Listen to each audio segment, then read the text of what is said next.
आप किसी सिद्धि को लेकर के एक सर्कस नहीं चालू कर सकते। आप किसी सिद्धि को लेकर के टिकट बांट के लोगों को बुला करके कमाई करने का जरिया नहीं बनाना चाहिए। डॉक्टर विवेक बिंद्रा, जिनका दुनिया में सबसे बड़ा एंटरप्रेन्योर यूट्यूब चैनल है, वो न्यूज़ चैनल पर आके बागेश्वर धाम सरकार के बारे में क्या बोले, बताएंगे सब कुछ आपको इसी वीडियो में। लेकिन उससे पहले अगर आप हमारे चैनल पर नए हैं तो वीडियो को लाइक और चैनल को सब्सक्राइब जरूर करें। तो चलिए बिना समय लेते हुए वीडियो शुरू कर देते हैं। एक विवाद है बागेश्वर धाम के बाबा को लेकर, उनके दरबार को लेकर, दिव्य दरबार में, जहां पर वो कहते हैं कि सनातन ने उन्हें ऐसी शक्ति दी है, भगवान बालाजी और हनुमान जी और उनके पूर्वजों का आशीर्वाद है उस गद्दी पर, कि उनको अलौकिक शक्तियां आती हैं जिससे वो आपके मन की बात जान लेते हैं, आपकी परेशानी जान लेते हैं, उपाय बताते हैं उन्हें दूर करने के। तर्कशास्त्री कह रहे हैं कि भाई ये जो है चमत्कार नहीं है, ये माइंड रीडिंग है और इस तरह से लोगों को बहलाना नहीं चाहिए, इसका अध्यात्म से कोई लेना देना नहीं है। अगर हम धर्म गुरुओं की बात करें तो वो भी बटे हुए हैं, कोई कहता है कि नहीं भाई सनातन में शक्तियां हैं, कोई कहता है नहीं। डॉक्टर विवेक बिंद्रा क्या कहते हैं? मैं बागेश्वर बाबा धाम को ज़्यादा बहुत जानता नहीं हूँ, पर आपके प्रश्न का उत्तर ज़रूर दे सकता हूँ। ये आध्यात्मिक शक्ति नहीं है, ये भौतिक शक्तियाँ होती हैं। आध्यात्म इनसे थोड़ा और ऊपर माना जाएगा।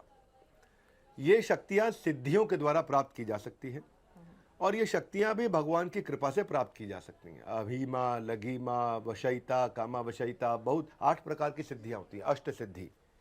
अब वो सिद्धियाँ, अगर उसमें से कोई सिद्धि उनके पास है या नहीं है, इसकी मुझको जानकारी नहीं है। हाँ, पर यह सिद्धि के माध्यम से आप ये काफ़ी तपस्या करके भी मिलती है और भगवत कृपा से भी प्राप्त हो सकती है। मैं ये ज़रूर कहूँगा कि अध्यात्म इनसे बहुत ऊपर है। एक सिद्धि से आप बहुत छोटा काम कर सकते हैं, पर आध्यात्मिक जीवन में आप जब प्रवेश कर जाते हैं तो उसके बाद फिर व्यक्ति को चमत्कार दिखाने की कोई आवश्यकता नहीं पड़ती है। उसका भगवान के साथ भगवत प्रेम हो जाता है और भगवत प्रेम जो है, जो आध्यात्म है, एक आत्मा और परमात्मा के बीच का जो रिश्ता एस्टैब्लिश होना, वो इनसे थोड़ा और ऊपर की बात है। डॉक्टर बिंद्रा, जो रैशनलिस्ट हैं वो ये कह रहे हैं कि जो शक्तियां, जिनको आपने कहा कि जो भौतिक शक्तियां हैं ये होती हैं, क्या ये भौतिक शक्तियां जो हैं वो मन की बात जान लेती हैं, लेकिन क्या मेरा इलाज भी कर सकती हैं? क्योंकि ऐसे दावे किए जाते हैं कि आपकी बीमारी का इलाज जिसमें छिपा है, आपकी परेशानी का इलाज जिसमें छिपा है। क्योंकि मन की बात तो माइंड रीडर भी जान लेते हैं। वो कहते हैं मन की बात अगर जान रहे हैं तो एक कला है, ये आर्ट है, एक माइंड रीडर के पास भी है, जो जगह जगह जाके शो करते हैं, बड़े पॉपुलर, इंटरनेशनली भी कई माइंड रीडर्स होते हैं। तो कह रहे हैं कि इसे सनातन से मत जोड़िए, इसे आर्ट कहिए, कला कहिए, क्योंकि आप किसी की बीमारी का ठीक करने का दावा मत कीजिए। नहीं, मैं इसको थोड़ा अलग तरीके से देखना चाहूँगा। आप कह रहे हैं सनातन से मत जोड़िए या सनातन धर्म से मत जोड़िए। मैं ये कह रहा हूँ भौतिक शक्तियाँ, आध्यात्मिक शक्तियाँ दोनों सनातन धर्म से जोड़ी जा सकती हैं।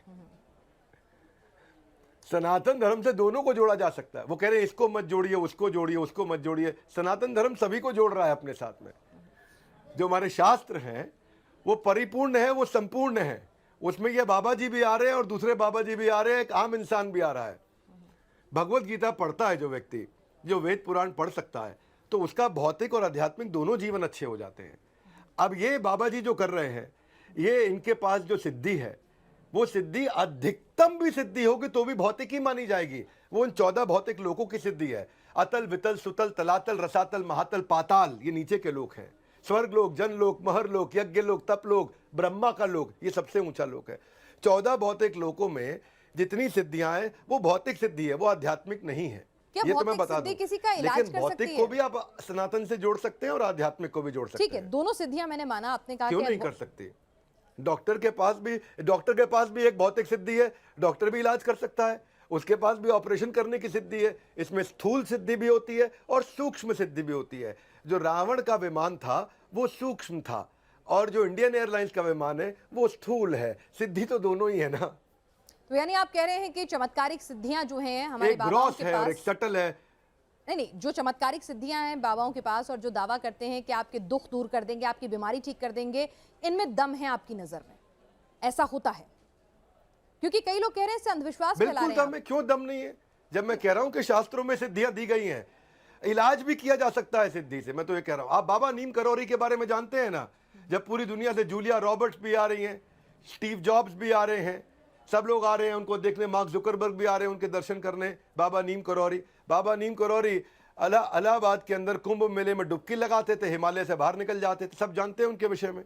कितनी दफा उन्होंने करके दिखा, ये सिद्धि है और ये भी भौतिक सिद्धि है, ये भी आध्यात्मिक सिद्धि नहीं है। तो मैं ये कहूँगा आपसे कि सिद्धियाँ प्राप्त की जाती हैं तपस्या के द्वारा, ज्ञान के द्वारा अर्जित की जाती हैं और उनसे यकीनन लाभ हो सकता है। अब कोई उस सिद्धि को कोई जो है कमर्शलाइज कर रहा हो तो वो मैं कहूँगा गलत है। बाबा नीम करौरी ने कभी कमर्शलाइज नहीं किया और जहाँ तक मैं जानता हूँ बाबा बागेश्वर धाम, मुझे जानकारी कम है पर वो शायद किसी से पैसा नहीं लेते हैं, वो सब कुछ फ्री में चलाते हैं।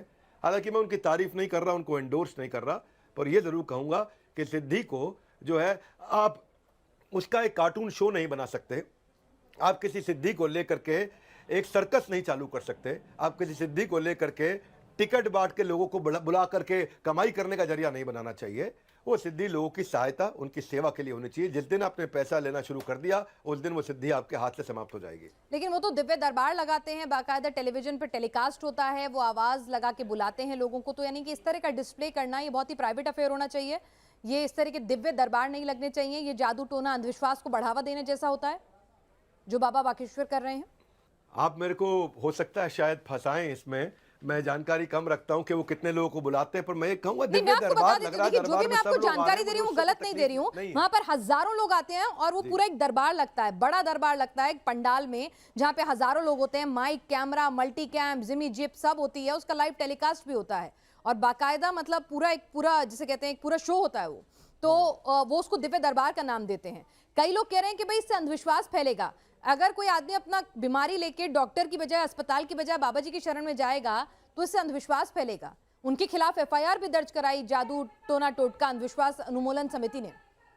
जी मैं समझ आता हूँ, मुझे जानकारी कम है कि वो अंधविश्वास फैला रहे हैं या नहीं। मैं ये ज़रूर कहूँगा कि अगर वो ऐसा कर रहे हैं तो बिल्कुल गलत है, उनको नहीं करना चाहिए, कमर्शलाइज नहीं करना चाहिए। पर जितनी जानकारी मेरी सीमित है वो उसको कमर्शलाइज नहीं कर रहे हैं, वो उसको पॉपुलराइज कर रहे हैं। तो हो सकता है कि पॉपुलराइज करने के बाद कमर्शलाइज करे एक इंसान, तो ओवरली पॉपुलराइज करने में रिस्क तो है, उसमें अलग प्रकार की इच्छाएं भी जागृत हो जाती हैं। जब आप पॉपुलर हो जाते हैं, आपके पास शक्ति आती है तो अलग इच्छाएं भी जागृत होती है, तो उसमें डिविएशन की संभावना भी बढ़ जाती है। परंतु मैं ये ज़रूर कहूँगा कि हाँ, अगर वो वास्तव में लोगों की सेवा कर रहे हैं और मदद कर रहे हैं तो मैं उनको ज़रूर धन्यवाद करना चाहता हूँ। अगर लोगों की मदद हो रही है, सेवा हो रही है और किसी प्रकार से हो रही है और वो भी निःशुल्क हो रही है तो फिर वो बधाई के पात्र हैं। तो फिर डॉक्टर या इस तरह की सिद्धियां इंसान किसे क्या चुने? उन्होंने कभी ऐसा कहा है कि मैं क्या उन्होंने कभी कहा है कि डॉक्टर के पास मत जाओ, मेरे पास आओ? नहीं, लेकिन अगर एक बाबा जी अपने दरबार में ही बीमारी ठीक कर देंगे तो एक गरीब आदमी अस्पताल की बजाय वहां जाना नहीं पसंद करेगा। ये तर्क शास्त्रियों के तर्क हैं। देखिए, मैं आपके सामने दोनों चीजें रख रही हूँ यहाँ पर। हम किसी की तरफ नहीं है, बीइंग अ न्यूज चैनल, हम आपके सामने दोनों पॉइंट्स रख रहे हैं। तर्क शास्त्री क्या कह रहे हैं? नहीं, देखिए, मैं इसमें कोई गुंजाइश नहीं छोड़ूंगा कि मैं शास्त्रों में विश्वास रखता हूं और शास्त्रों में इस प्रकार की आयुर्वेद की, और आयुर्वेद से और पीछे जाते हैं, जैसे कि मैंने बताया अहिमा, लगीमा, वशयिता, कामा वशयिता, 8 प्रकार की सिद्धियां होती हैं। अगर ये बाबा जी के पास सिद्धि है और ये लोगों से पैसा लिए बिना उनका इलाज कर रहे हैं, उनकी मदद कर रहे हैं, उनकी सेवा कर रहे हैं, तो मैं इसको कुछ गलत नहीं मानता। तो मैं इनके खिलाफ नहीं इसमें कहना चाहूँगा, पर मैं ये ज़रूर कहूँगा कि जैसे ही मेरा वक्तव्य बिल्कुल क्लियर है, वो अगर इसे कमर्शलाइज करेंगे तो वो शास्त्रों के खिलाफ है। जी, क्योंकि जो डॉक्टर है, डॉक्टर को जी, और खास तौर से आध्यात्म से जुड़ा हुआ डॉक्टर, उसको कमर्शलाइज करना गलत माना जाता है। जी डॉक्टर बिंद्रा, एक सवाल जो सनातन को लेकर इन दिनों काफी ज्यादा चर्चा में है कि सनातन जो है वो कमर्शलाइज्ड हो रहा है। धर्मगुरु बहुत ज्यादा व्यापार की तरफ होते हैं। हम शुरू करते हैं कि शुरुआत प्रवचन से होती है, उसके बाद उनके प्रोडक्ट्स भी बाजार में आ जाते हैं। क्या सनातन की परिभाषा ये है आपकी नजर में? देखिए, कमर्शलाइज हो रहा है नहीं हो रहा है, सनातन धर्म का कमर्शलाइजेशन, इसमें थोड़ी सी एक महीन लाइन है। देखिए, कुछ हद तक कमर्शलाइजेशन गलत नहीं है अगर उसका इंटेंट ठीक हो। मैं आपको उदाहरण देता हूँ। मान लीजिए एक मंदिर है, उस मंदिर में जन्माष्टमी मनाई जा रही है, एक तरफ वीआईपी लाइन लगी है और एक तरफ 10 लाख लोग लंबी लाइन में लगे हैं। तो आप कह सकते हैं कि वीआईपी लाइन क्यों? क्योंकि उस आदमी ने भाई 10 लाख रुपए का डोनेशन दिया है, 5 लाख रुपए का डोनेशन दिया, इसलिए वो वीआईपी लाइन से आ रहा है।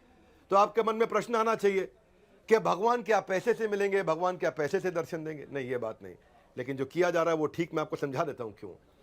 अगर वही मंदिर वो 10 लाख लोगों को फ्री भोजन दे रहा है, अगर वही मंदिर 10 लाख लोगों के लिए व्यवस्था कर रहा है, इंफ्रास्ट्रक्चर बिल्ड कर रहा है, उनके लिए सिक्योरिटी का अरेंजमेंट कर रहा है, उनके लिए टेंट लगाया गया, उनके लिए सब सुविधा करी गई है, तो ये बेचारे जो 100 लोग वीआईपी हैं, इनके पैसे से ही किया गया है, तो उनको थोड़ी इज्जत देना गलत नहीं माना जाएगा। अब इसको एक आदमी कमर्शलाइज भी कह सकता है और इसको एक आदमी इंटेलिजेंट एंगेजमेंट और intelligent scalability of spiritual institution भी कहा जा सकता है कि भाई ये वीआईपी इसलिए हैं क्योंकि ये इन 10 लाख लोगों का ध्यान रखते हैं। ये वीआईपी इनको एडवांस एंट्री मंदिर में इसलिए मिल रही है क्योंकि बाकी भगवान सब जानते हैं, भगवान तो श्रद्धा देखते हैं, उसकी भी देख रहे हैं, इसकी भी देख रहे हैं। भगवान तो सबको उसके क्या कहते हैं कि भावग्राही जनार्दना, भगवान केवल आपका भाव ग्रहण करते हैं, आपका चंदा ग्रहण नहीं करते, आपका डोनेशन ग्रहण नहीं करते। पर इंस्टीट्यूशन को चलाने के लिए कई दफा अगर एक आध्यात्मिक साबुन भी बेचा गया और एक आध्यात्मिक तेल भी बेचा गया है ताकि इंस्टीट्यूशन रन करके हजारों लाखों लोगों को फ्री में भोजन कराया जा सके, तो उसको मैं गलत नहीं मानूंगा। ठीक है डॉक्टर वो बिंद्रा, कमर्शियलाइजेशन नहीं है, वो इंटेलिजेंस है।